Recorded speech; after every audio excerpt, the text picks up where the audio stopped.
자, 이 강의에서는 데이터 프레임을 만드는 세 가지 방법에 대해서 알아보고 만들어진 데이터 프레임에서 열의 값을 행 이름으로 변환시키는 방법에 대해서 알아보도록 하겠습니다. 첫 번째 이제 데이터 프레임을 만드는 방법은 열 벡터를 작성한 후에 데이터 프레임을 생성하는 방법인데요. 만들고자 하는 데이터 프레임은 어, 이와 같은 형태입니다. 그래서 면, 그릇, 국물이 이제 각 열의 그 타이틀이 되고, 그 다음에 라면의 종류가 이제 행 이름이 되고 있는 그런 상황인데, 이것을 어떻게 이제 데이터 프레임으로 이제 만드는지 세 가지 방법으로 말씀을 드리겠습니다. 첫 번째 방법 설명을 드리면, 아까 엑셀에서도 본 것처럼 여기 보면 이제 타이틀이 여기 없어요. 그래서 일단은 없는 상태로 한번 만들어 볼게요. 근데 없으면 일단은 요 A 열에 대한 어, 벡터가 형성이 안 되니까 일단 뭐라도 하나 적어줘야 되겠죠. 그래서 저 같은 경우에는 타이틀이라고 해서 그 라면 이름을 벡터로 갖는 벡터인 어, 데이터를 하나 형성을 시키고, 그 다음에 면에 대한 그런 벡터, 그 다음에 그릇에 대한 벡터, 그 다음에 국물에 대한 벡터 이렇게 형성을 시켰습니다. 그리고 일괄적으로 실행을 시켜보면 이렇게 나오고요. 요것을 이제 각각의 열을 이제 모아서 데이터 프레임을 만들어야 되잖아요. 그래서 df1이라고 하는 데이터 프레임을 만듭니다. 그리고 실행을 시켜보면 나오기는 나오는데, 예, 타이틀이라는 것을 이제 포함을 시켜가지고 나온 거죠. 이렇게 해서 일단은 형태는 데이터 프레임 형태를 일단은 만들어 봤습니다. 이게 이제 첫 번째 방법이고요. 두 번째 방법은 아까 엑셀 파일을 이제 작성한 후에 그걸 이제 CSV 파일로 변환한 후에 데이터 프레임을 생성하는 방법인데, 일단 엑셀에서 이것을 CSV 파일로 저장을 해 보겠습니다. 파일에서 다른 이름 저장, 이름 저장으로 해서 여기 보면은 CSV 포맷이 있죠. 이걸 누르고 저장을 하면 됩니다. 예. 예. 그리고 나면은 파인더에서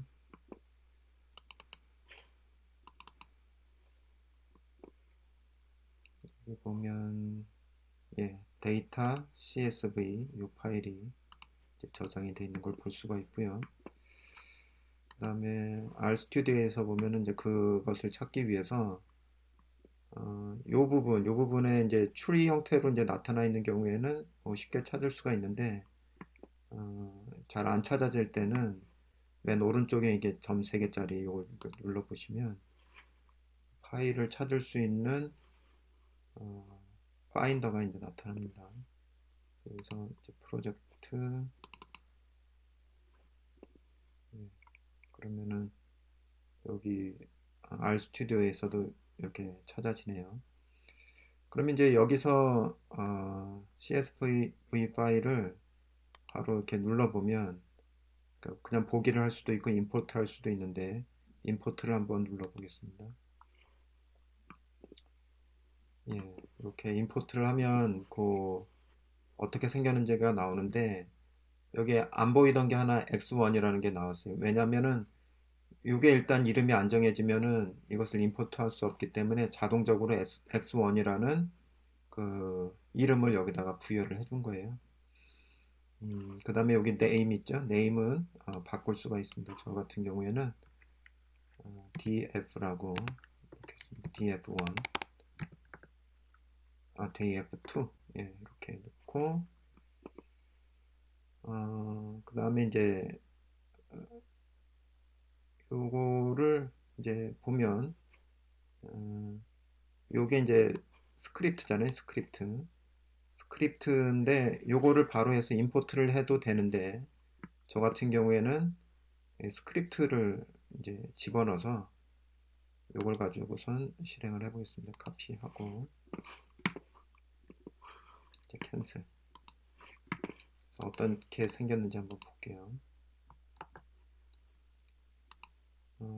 일단 라이브러리를 이제 활성화 시켰네요. 예, read라는 라이브러리를 활성화 시켜야 read라는 그 함수를 쓸 수가 있으니까 예. 이 두 가지가 다 가능하죠. 이렇게 두 개를 쓰는 경우 써도 되고 이퀄을 써도 되는데 저는 이제 타이핑을 한 번만 하면 되니까 이퀄을 그냥 쓰고 있습니다. df2로 바뀌었고 요게인데 요게 그 주소잖아요. data.csv가 있는 주소인데 이게 한글이 중간에 껴있는 경우에는 이 주소 찾기가 굉장히 쉽지 않습니다. 이렇게 아무리 써도 잘 안 되는데 이렇게 이제 임포트를 사용을 해서 하면 주소를 좀 쉽게 가져올 수가 있어요.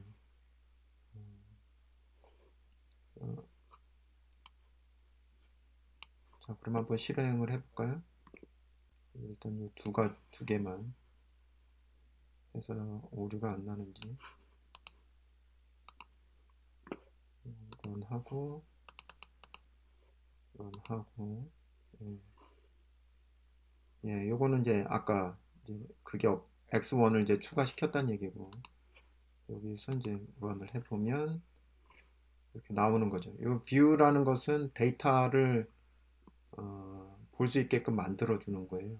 그래서 이렇게 보는 뷰로 해서 보는 방법이 있고 여기에서 바로 눌러도 됩니다. 이렇게 바로 눌러도 오른쪽 위 창에서 바로 눌러도 보이고 데이터 원도 예, 이렇게 누르면 나오죠.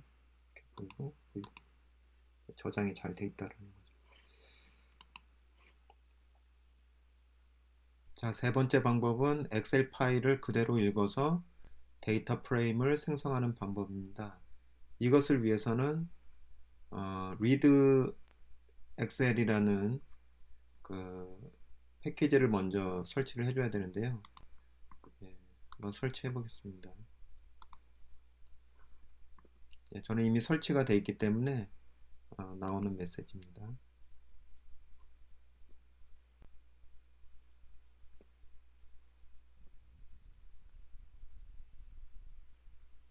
네. 그 다음에 아까 이제 CSV 파일을 읽어올 때와 마찬가지로 여기서 마우스 왼쪽 클릭을 해보시면 임포트를 할 수가 있죠. 임포트 창이 나오고요. 지정하고자 하는 이름 df3라고 저장을 하겠습니다. 이렇게 나오고 이거를 카피를 해서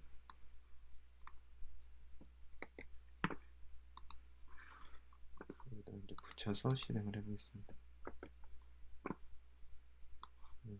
그러면 예, 이렇게 잘 나오는 걸 볼 수 있고요. 다시 가서 df3를 바로 출력을 해보면 이렇게 나오는데 여기서는 또 특이하게 땡땡땡 점점점 1 이런 식으로 이름이 매겨져 있네요.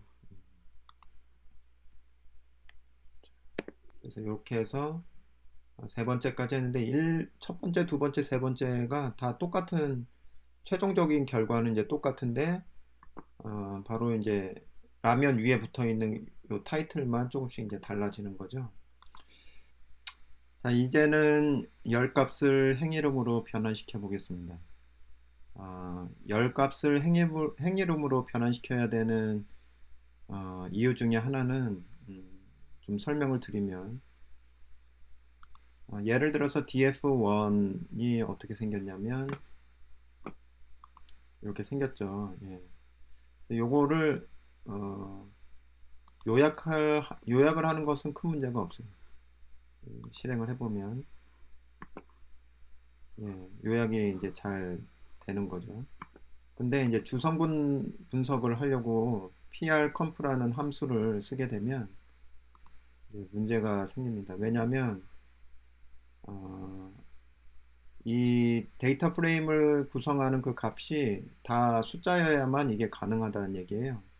그러면 숫자 외의 것들은 이 값으로 존재하면 안 된다는 얘기죠.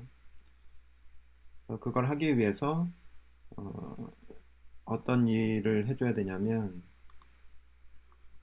이 엑셀 데이터에서 보면 결국에는 요 숫자들만 요 숫자들만 값으로 가기 위해서는 요 값으로 들어가 있는 요 라면 종류를 행이름으로 바꿔주기만 하면 데이터 프레임의 값은 다 숫자로만 이루어지게 되겠죠. 그런 때 이제 필요한 겁니다. 그래서 그걸 하기 위해서 새로운 데이터 프레임을 만들어 줄 건데요. 함수는 data.frame을 쓰고 데이터는 df1을 씁니다. 그리고 row.na names를 타이틀이라고 했는데 이 타이틀이 뭐냐면 df1에서 봤던 요 그 라면 이름 벡터의 그 타이틀이에요. 요 이름 타이틀. 그리고 그걸 적어준 겁니다. 그걸 해서 한번 실행을 해보면 예, 잘 됐고 그 다음에 출력을 해볼게요. 해보면 여기 행 이름이 바뀌면서 라면 이름으로 바뀌면서 위에 있던 타이틀이라는 타이틀도 사라졌죠. 예. 이제는 데이터 프레임의 값으로 존재하지 않는다는 얘기예요. 이 라면 이름이. 그러면 이 상태에서는 주성분 분석이 되겠죠. 네, 여기까지 해서 강의를 마무리하도록 하겠습니다. 제 강의가 여러분들에게 조금이나마 도움이 되었으면 좋겠습니다. 감사합니다.